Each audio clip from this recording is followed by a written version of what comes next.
Something that we get asked all the time here at Valor Defense Academy is if we use real guns. And the answer is yes, we use real guns. They are just modified a little bit differently to shoot CO2 and a laser instead of live rounds. So I'm going to do a quick little demonstration of the differences and also kind of do a little demonstration of how to break your gun down to clean it and lubricate it, which is a really important part of your gun maintenance. So here I have one of our CO2 guns. You can clearly see the CO2 block, and then just a regular Glock 19, ready to shoot live fire rounds. So we'll show you the difference. I'll start with the live fire Glock to take down different makes and models of guns, have a little bit different takedown process. I'm going to show you for a Glock. Your gun might be the same, it might be different. If you don't have a Glock, just jump on YouTube. They have so many videos of how to take weapons apart. So I'm going to take that upper and lower part. This you would clean and lubricate, and that's about it. Here in this upper and the slide, you have your buffer spring. That comes out. And this is your barrel. That comes out. So all this stuff you'll spray down and clean, wipe down, and lubricate, and then be ready to put back together.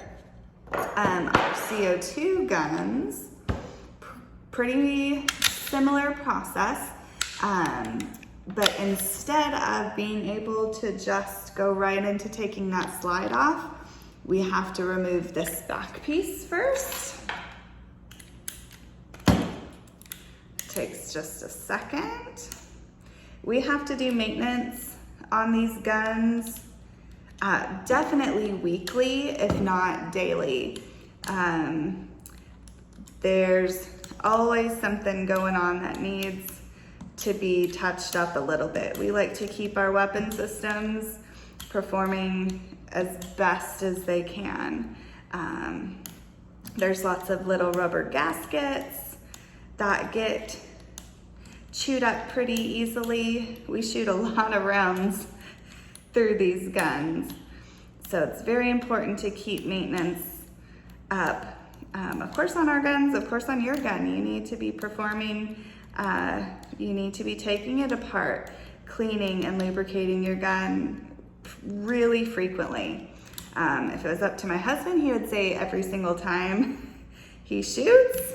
That's absolutely not necessary, not every single time you shoot, but really frequently. There's not a perfect number of how many rounds, but I would say probably no more than every third time you go to the range is kind of a good, kind of what I do.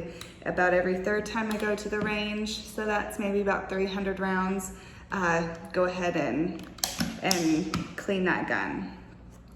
So the removing the slide from the lower frame process is the exact same. You have your lower your frame, have your slide, buffer spring, and barrel. The barrels, this is your live fire barrel. That's our CO2 barrel. Really similar, lots of similarities, a little bit of differences.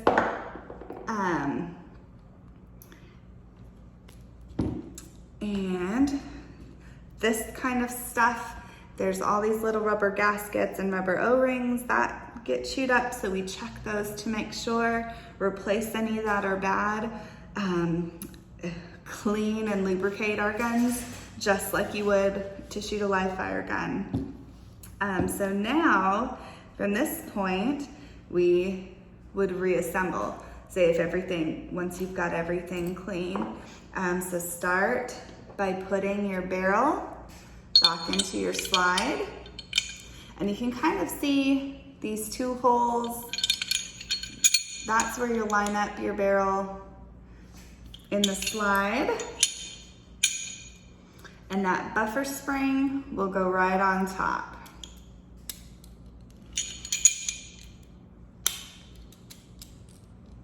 If it'll let me. And it has it's probably hard to see here, but it has a little lip that it'll sit on. So for the live fire weapon, this is ready to go. This is ready to be put back on the frame. Sliding it back. Function check. That's good to go. It's as easy as that. With our CO2 guns, a few extra steps, but really similar. First step is putting barrel back in, followed by the buffer spring. And then we can go ahead, slide this back on.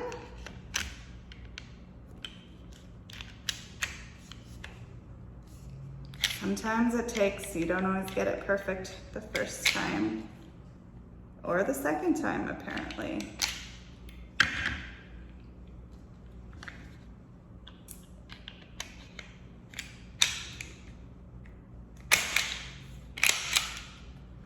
Here.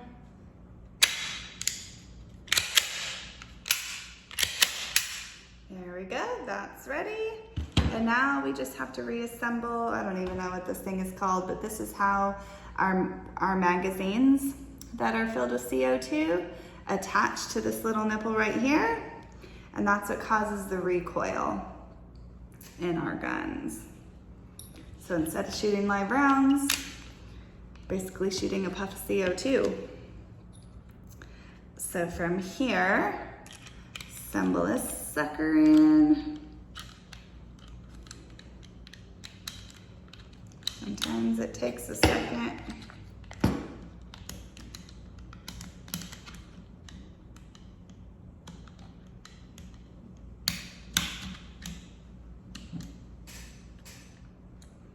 And then just finalize it by screwing this cap on.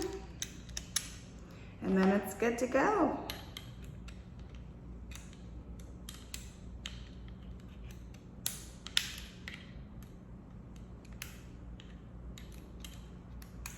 So that's pretty much the only difference.